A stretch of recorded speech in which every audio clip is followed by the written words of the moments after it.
For billions of years, a silent, invisible war has been raging all around us. It's happening in the microscopic world. It's a constant struggle for survival that has created some, well, truly terrifying little monsters. Now, most of them have absolutely no interest in us humans, but there are exceptions. And today, we're going to tell the story of one of those exceptions, Naegleria fowleri, better known as the brain-eating amoeba. Let's get into it. So, what actually happens when this tiny monster gets inside you? It's a horrifying question, right? And we're going to answer it by following this creature's journey, step by step, from a totally normal swim on a summer day to an all-out war inside the human brain. Okay, so first things first, let's get properly introduced to the main character of our story here. At its heart, Naegleria fowleri is a microbe, basically a little squishy blob, that happens to be an absolutely voracious hunter of bacteria. It's also a master of survival. It can literally change its shape to get through tough times. But most of the time, it's just out there, hunting, dividing, and pretty much minding its own business. And where does this little hunter live? Well, it loves warm, fresh water. So yeah, think about all the places we love to go to cool off in the summer. Lakes, rivers, ponds, even pools that aren't treated quite right. The warmer that water gets, the more this amoeba multiplies, which means we actually come into contact with it all the time. So wait a minute, if this thing is so common, how does an infection even begin? Well, this brings us to the moment of contact, a scene that, believe it or not, plays out millions of times every single summer without a problem. And this is just a critical point to understand. Millions of us swim in water that has this amoeba in it. In fact, a lot of us probably have antibodies against it from being exposed before. You could swallow a huge mouthful of contaminated water and nothing would happen. Your stomach acid would just destroy it. No problem. So this is the key. The danger isn't just about contact, it's how the contact happens. The entire tragedy only kicks off when contaminated water gets forced way up into your nose. It's a single, incredibly unlucky moment that changes absolutely everything. Once that happens, the amoeba isn't in its world anymore. It's in ours. And from that point on, it begins a journey that is, for all intents and purposes, completely unstoppable. See, your nose has its own little security system. It's lined with this slime, mucosa, that's full of chemicals designed to kill off invaders. But Naegleria fowleri, it's just different. It isn't really bothered by these defenses at all. It just sort of calmly looks around the new scenery. And this, right here, is where the story goes from a random accident to what's basically a guided missile attack. As the amoeba explores, it bumps into your nerve cells. And these cells, they use a chemical called acetylcholine to communicate with the brain. And here's the fatal flaw.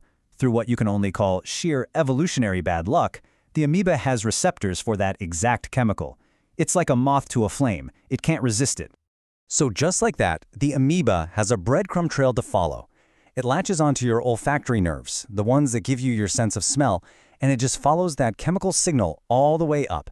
It moves right past your body's defenses, heading straight for its final destination. And this whole process, it can take anywhere from 1 to 9 days, and the person feels absolutely nothing. And then it arrives. The amoeba reaches the front door to the brain, and this is where the real fight begins. Once it's inside the brain, it's surrounded by cells that are just pumping out that delicious chemical it loves, and Naegleria fowleri initiates an absolute massacre. It starts releasing these little attack molecules, like tiny bombs that just rip holes into your brain cells on contact. And as it gets into this feeding frenzy, it actually transforms. It develops these horrifying suckers called food cups. And yeah, they look like giant, eerie mouths. It's not a simple blob anymore. It's become a monster perfectly designed for this new, terrible environment.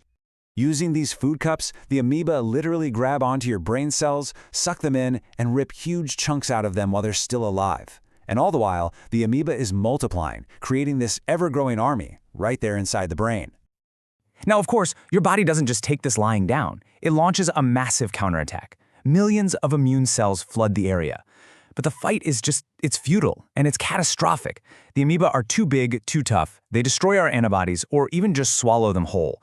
And our own immune response causes so much inflammation, which in the tight space of the skull is a total disaster. It's like trying to kill a wolf in a forest by setting the entire forest on fire. So this microscopic war has devastating real-world consequences. But it is so important that we put this horror into its proper context. At this point, the person finally starts feeling the symptoms. It might start off vaguely, maybe like the flu, a headache, a fever, but it escalates fast as the brain starts to swell against the skull. Confusion sets in, then seizures, hallucinations. And within about a week, that swelling crushes the part of the brain that controls breathing, and the patient dies. The fatality rate is just staggering. Once symptoms show up, an infection is almost always a death sentence. We just don't have a truly effective treatment, because by the time anyone realizes what's happening, the damage is already too severe. But, and I cannot stress this enough, that 97% number applies to only about 300 known cases over the last several decades. This infection isn't just rare, it is extraordinarily, incredibly rare.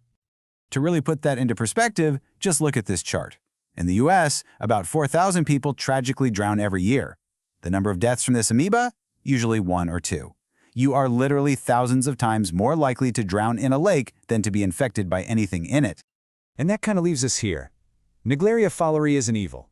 It's a microscopic hunter, and it's just doing what it has done for millions of years, hunting in puddles and lakes, usually for bacteria. But through a bizarre twist of evolutionary bad luck, it sometimes finds itself hunting for something else entirely. It's just a chilling reminder of the vast, unseen world that is happening all around us all the time.